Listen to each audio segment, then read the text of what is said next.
Hey guys, welcome back to the Kool-Aid Podcast. Welcome back to another match reaction. Barcelona get the victory against Borussia Dortmund 3-2. It was a tough game, guys. I will be honest. At times, I was nervous. Barcelona, they made us, anxious. They made us struggle for the victory. But at the end of the day, we do get the job done. We do get the victory, and that is what matters. And we're going to be talking about the victory in detail. But guys, before I get started on the video, make sure to follow me on all of my social media platforms. Everything is posted down below in the description. Go over there and check me out. That way you guys can stay, up to date with everything I do on the channel. And then as well, if you guys do want to join, feel free. Just go on X, click on the streamer link, and you will be able to join. But guys, for tonight's matchup, you saw Hansi Flick lineup with Iñaki Peña in goal, Alejandro Balde, Inigo Martinez, Pau Cuarsí, and Jules Koundé, Pedri, Marcelo, and the front four, as always, Lewandowski, Olmo, Lamine Yamal, and Raphinha. And I'm gonna give my quick thoughts before I go to UNJ. But in the overall entirety of the game, I thought Barcelona played a good game. At times, Borussia Dortmund, they were piling on the pressure, but Barcelona, they did manage to weather the storm and everything like that. If we were more clinical, Barcelona, this could have been a much more comfortable scoreline. And if we didn't, make some silly mistakes, then Barcelona, we could have easily had a bigger scoreline. But at the end of the day, the most important thing is that we got the 3 points. And when we look at the league table, Barcelona, they are now in second place, only behind Liverpool. And this win pretty much solidifies our position in the top 8 and makes us, not have to play those playoff games and everything like that. But NJ, welcome. Good to see you. Thoughts on the game as a whole, because it was a very entertaining game for a neutral, but for a Barcelona fan, you were stressed out at times. Well, what did you make of the match? It was fun. I'm gonna lie. I was already stressed out because I knew that we're gonna concede goals. I was like, you know what? Let me enjoy the game. Not as Barca fan, because again, it was good overall. That's fun. Okay, good overall, good overall. I like that. I like that. And funny enough, Barcelona, they started, the game in the front foot. We created multiple chances, and look at this, guys. In the 3rd minute, Barcelona, they got this opportunity, to basically open up the scoring. This was a fantastic ball. I believe it was Jules Koundé who put this ball across the box. And if Raphinha was a little bit faster, he would have gotten at the end of this chance. And Barcelona, we would have been going into the game with at the start of the match at the 3rd minute with a 1-goal lead. But unfortunately, Raphinha, he isn't able to get to that. And even then, 10 minutes later, he gets this second chance right here from a brilliant Trivela pass from Lamine Yamal yet again. And Raphinha not able to put the ball into the back of the net. And if you guys want to see the Lamine Yamal pass, this is the angle that he managed to find Raphinha. But wow. And NJ, I believe it was you who said it, but Lamine Yamal, that's becoming with his trademark pass. Yeah, it's not really a surprise anymore. Anyways, it's okay. It's like Yeah. a normal thing anymore. It's not really like it's not gonna make me wow. Not at all. It's like yeah, that's what it is. Bro, it's so impressive that Lamine Yamal is able to make these passes consistently. These amazing passes that just break the lines of defense. Like I mean, And like yeah, he has everything already in his bag. He just needs to improve his goal scoring. That's yeah, basically it. I would say improve his fundamentals, know when I to mean, give he a already has pass, it when though. not to. He already has it. But he has the skill set and the IQ. He just needs to Yeah, finish that. yeah, That's it. uh-huh, Like, absolutely, go ahead, go ahead, go absolutely. ahead. Sorry. Go Mhm. ahead. No, I was gonna say like he has that, but we obviously want Lamine to take that next level and become the undisputed, best player in the world, for example. Because right now I would say he is, among the best players in the world. But you could make an argument, for example, for Raphinha, who got the opening goal. You can make an argument for Mohamed Salah, who's having a great season for Liverpool. But Lamine Yamal, he's only going to develop with age. It's not the finished product. And he was absolutely key in tonight's match, and he also gets the Man of the Match award, the MVP. But Borussia Dortmund, they also created chances. They created this chance right here. Balde was cooked by Duranville, and Sabitzer, he had a fantastic opportunity to open up the goal scoring for Borussia Dortmund, but luckily he did miss because Barcelona, we were caught off guard right here. Iñaki Peña not in a good position. Our center back's not in a good position either, but Sabitzer, luckily he misses it. And then in basically towards the end of the half, they also had this chance right here. But luckily, Guirassy is offside. He had, a couple opportunities to score. Yeah. Some were, I would say, A poor header. finishing. Yeah, some of them Yeah. forced, some of them were Mhm. headers. hmm But this header right here, it ended in an offside call because right here you can see he is offside, but also a fantastic save from Iñaki Peña right here. And I want to talk really quickly about Iñaki Peña, but Iñaki Peña, he's been absolutely rock solid this game. I know Barcelona conceded 2 goals, but I wouldn't necessarily say they were his fault. Yeah, One was a exactly. penalty. You couldn't really do much about that, and the second was a I would say uh it- Miscommunication. yeah, miscommunication, but it was mostly a mistake from our defense being Yeah, mistiming misreading the that. game. Yeah. Exactly. But NJ, we talked about this briefly, but looking overall at Iñaki Peña's games, were you impressed with him? Or Yeah, do you think yeah, for sure. do you think that he's done enough to continue to be that starting goalkeeper? I mean, with him, yeah, I believe so. Because again, as long as he makes a good performance, like yes, he will make a lot of mistakes. Because again, he's a second goalkeeper. You're not gonna expect a lot from him. But again, as long as he's consistent with his savings and his playmaking, he should be the starter. But Uh-huh. again, but again, it doesn't hurt, to start Chesney at some point, But again, for now, he's in his role right now. Might as well just continue playing him. Mhm. Uh-huh. Don't worry, Mark. We will be talking about Frankie Young, and everything like that. You cannot deny the Frankie effect today. Mark my word, Frankie will get flick fired. Well, we'll talk about Frankie Young because wow, 3 different people get Frankie get the fuck out.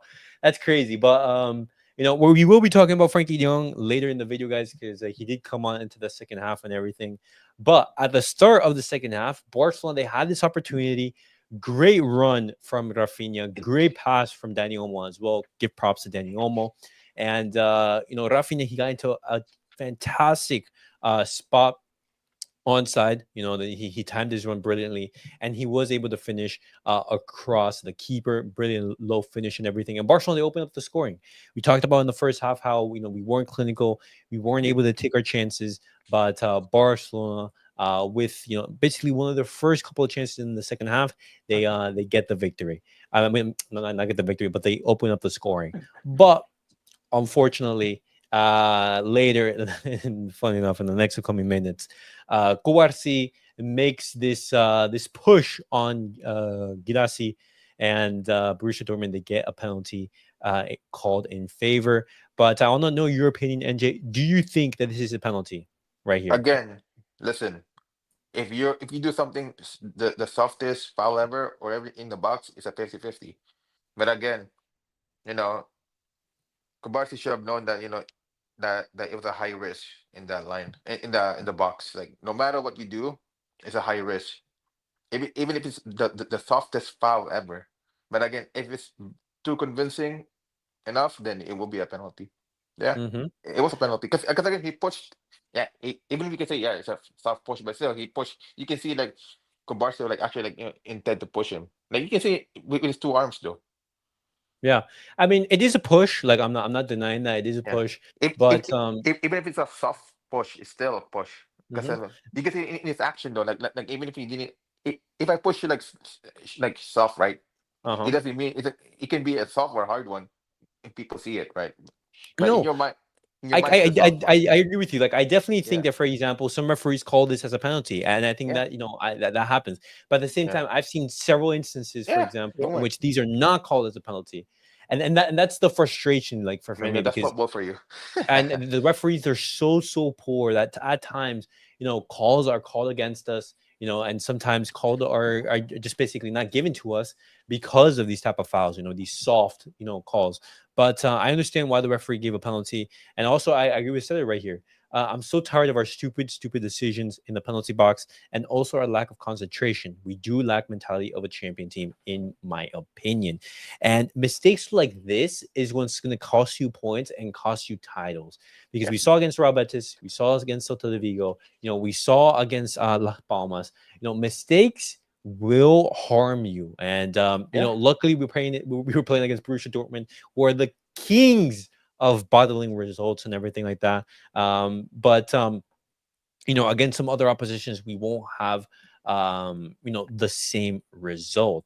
But looking at that, Guirassy, he finishes it.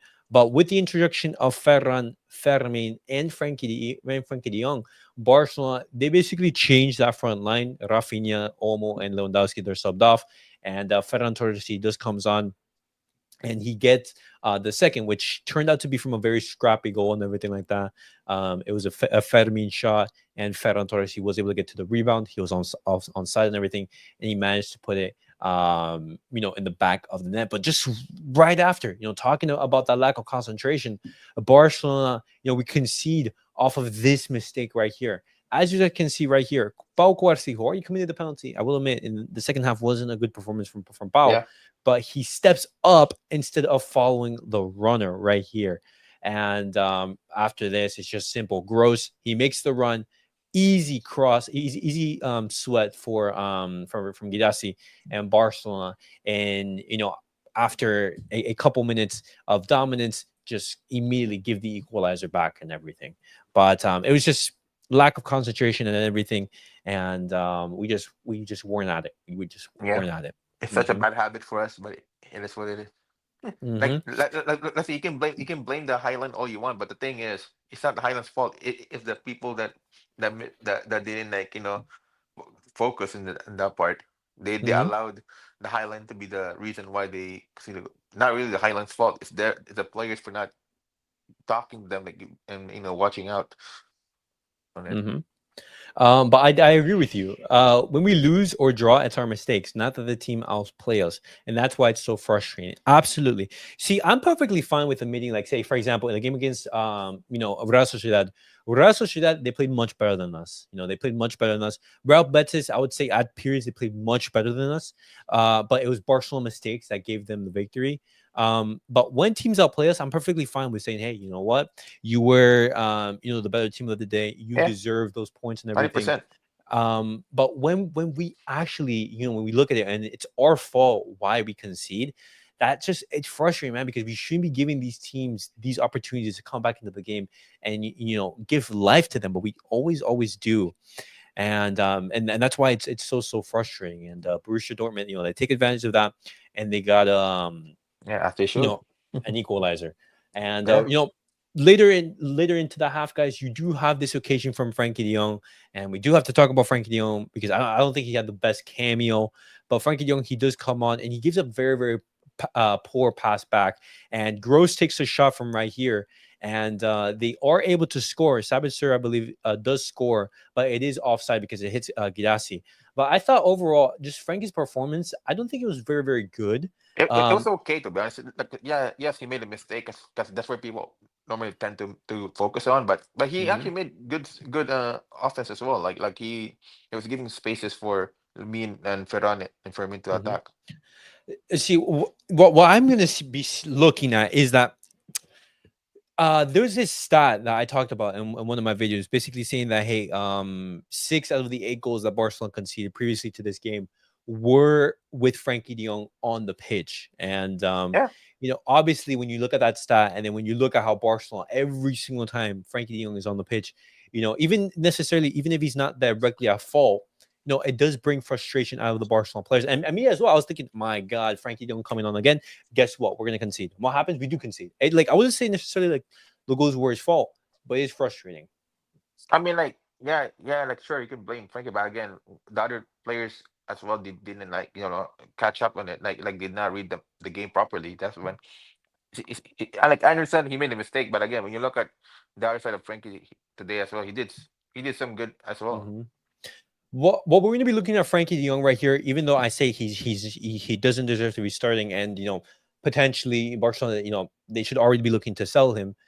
Frenkie de Jong, he needs this Christmas break. He needs a consistent run of games in order to to get to that best level, because if not, he's just going to be a liability game in and game out.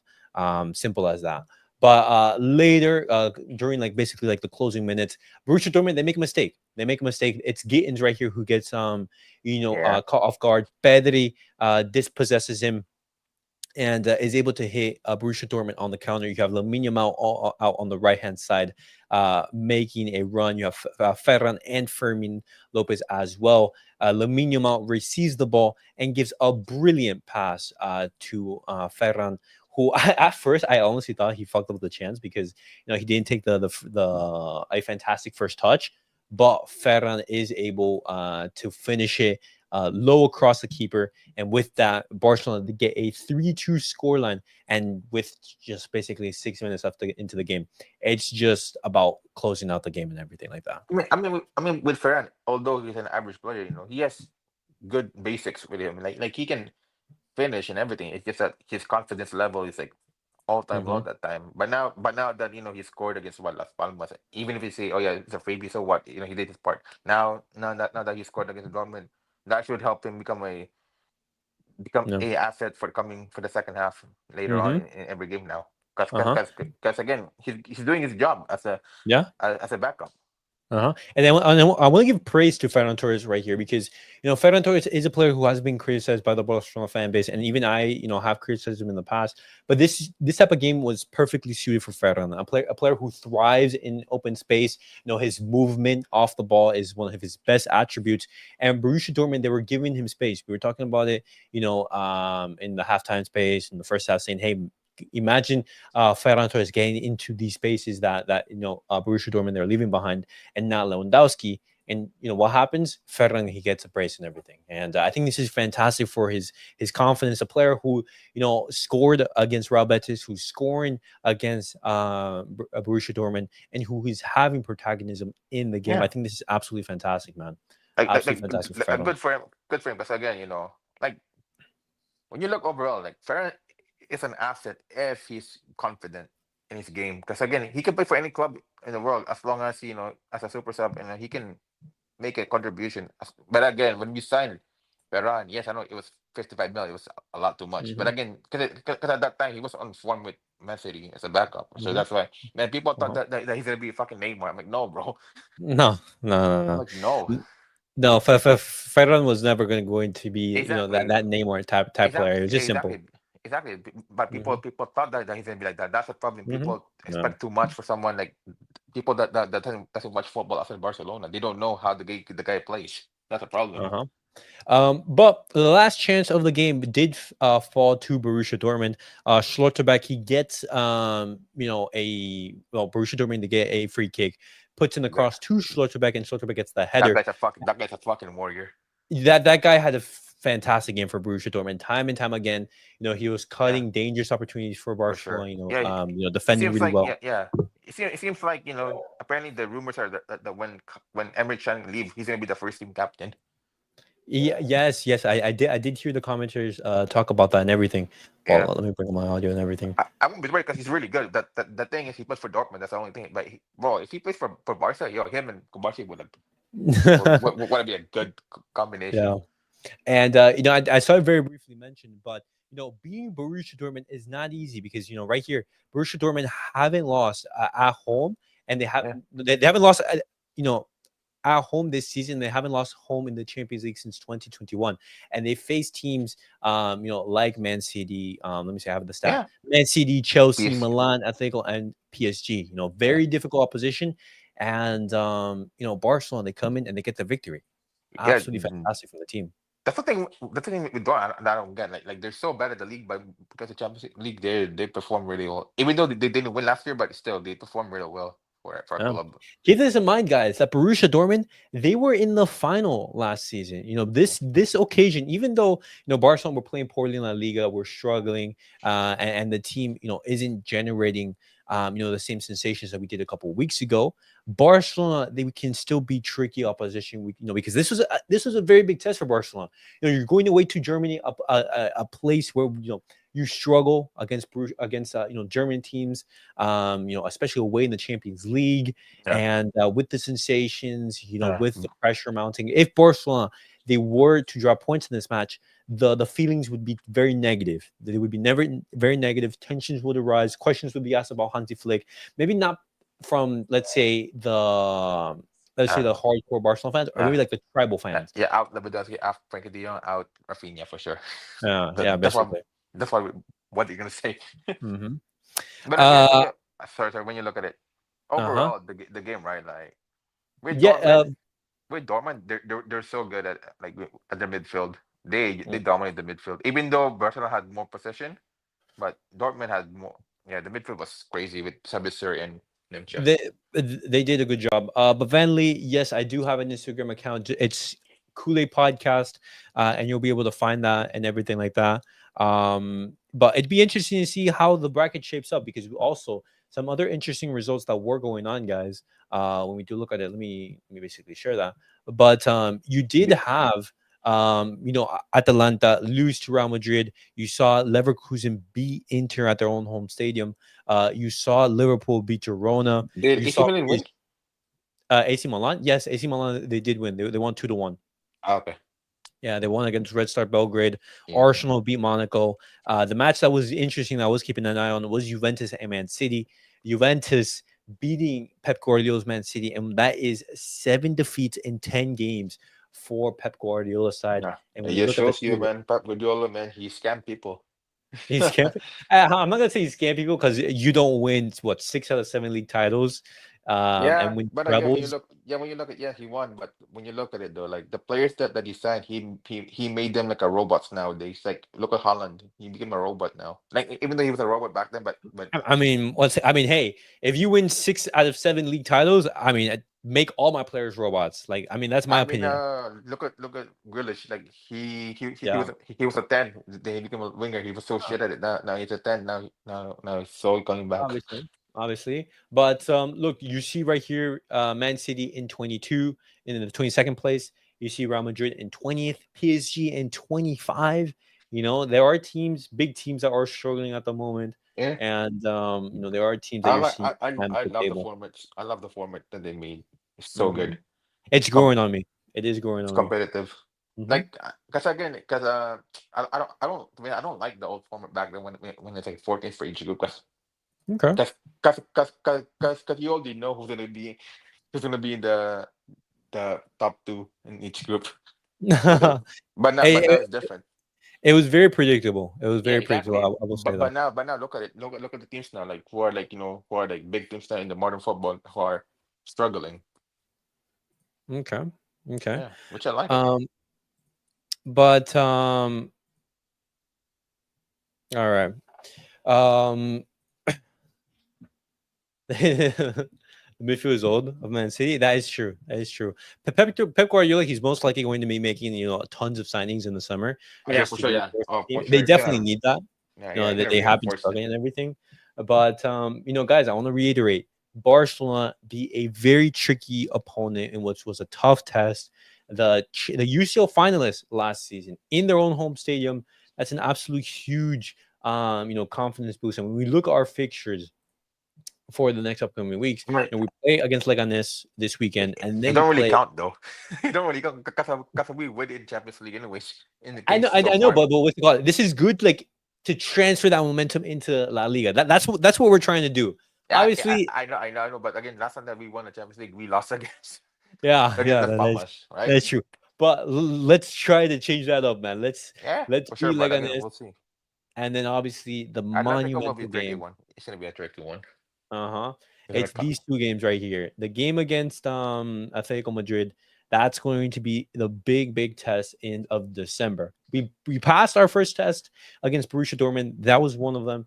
But now we're gonna have that monumental test on the 21st of December against Atletico Madrid. But it was a very interesting game. I liked it. Oh, you sent it, Vanley? Let me check it out right here. Let me see. Um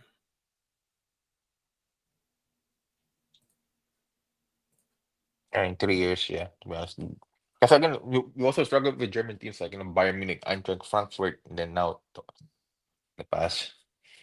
let me see. It's kind of trick. Good thing that we won against. Even though they've been struggling in the league, they can perform in the Champions League. It showed you like they can adapt on any teams. If you're like a ball dominant team, then they'll play counter attack football. Simple as that. It just Okay. showed you. Bentley, I'm trying to find it. I can't. Yeah, it's like Yeah, it's like the NBA format where like Yeah. the Well, play-ins. I'm pretty sure. I'm pretty sure the what's it called, the bracket. You can see it somewhere. I was looking at it briefly. Where was it? Where was the No, because table? the reason why I know because I played FIFA.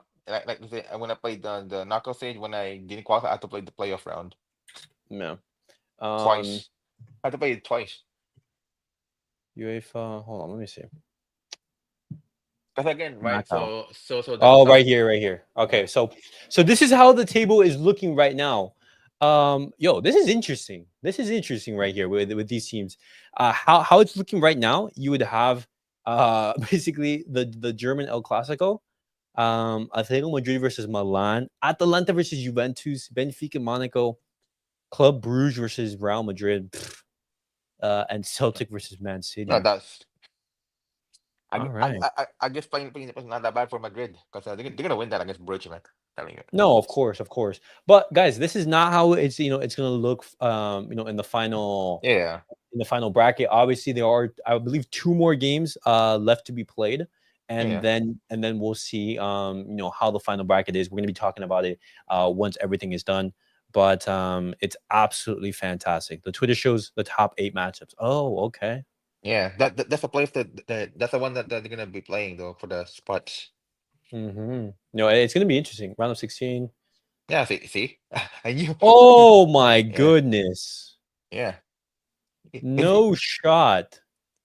it's like the it's like the Wait. No, but this is the draw. No, but this is the draw and yeah, everything. yeah. That's a draw. Yeah. Then the other bracket, that's when like the playoff and whoever wins gonna be bracketed with the. No, bro, that's ridiculous, man. Why would you be having the first two in this area? Because I'm assuming Liverpool would go right here and Barcelona would maybe go in the second, bro. It should Ah, be it should be like the NBA, like 1 versus 8, 2 versus 7. exactly. Yeah, It's yeah. simple as that. Like, wow. Well, I mean, wow. same as the NBA. They're Yeah. I gonna. mean, we'll see. Like, if we want to be the best, if we want to win the UCL, we're gonna have to But you beat the gotta pay best. someone. Yeah, you gotta beat the Exactly. best. You're gonna be playing against the You best can't teams and pussy out. everything like that.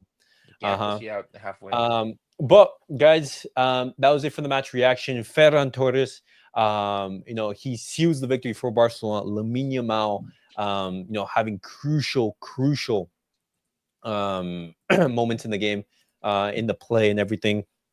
And right now, we get the victory that basically is seals Barcelona's place in the top 8. I'm pretty sure even if we lose our last 2 games, Barcelona would still finish in the top 8. But guys, I want to know your guys' thoughts about the match. Which player impressed you the most? Which player were you disappointed? Oh, eventually you sent it. I think a notification popped up. Yeah, Let me see yeah. before. For me, the players today, they disappointed me. To be honest, even though they scored a lot, scored the goals, they underperformed what they expect. But shout out to Shutterback, Nemcha, and Tabitzer for stepping up for their game. No. Um. Let me see. Hold up. I just had it. Let me.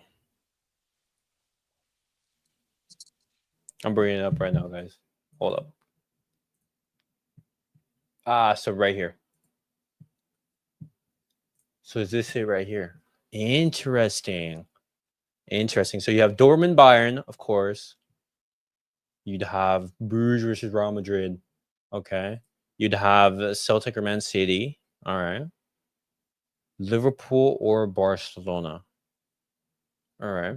Champions League last 16 potential draw after match day 6. Yellow boxes are the teams from 9 to 24th. Green box teams will wait for the yellow box team to contest the playoff Yeah, ties. All it's right. just like the play in NBA, basically. All right. All right. Well, boys, it's going to be super interesting to see how that happens.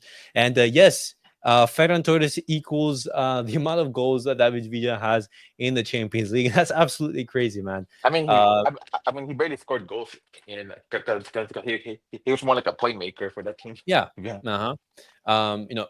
Ferran, he's a utilitarian player. David Villa will arguably be the greatest striker in Spain's history, and everything like that. But Super interesting. Props to Ferran. He had a great cameo today. Got two important goals. And guys, tomorrow we're going to be talking about the result a little bit more. We're going to be talking about the fallout, talking about the stats and everything like that. We'll be making sure to bring you guys that that video and everything, and episode tomorrow as well. Make sure to tune in for that. And guys, I want to know your guys' thoughts about the match down below in the comments. What do you guys make of that? And see you guys all in the next video. Peace out, guys.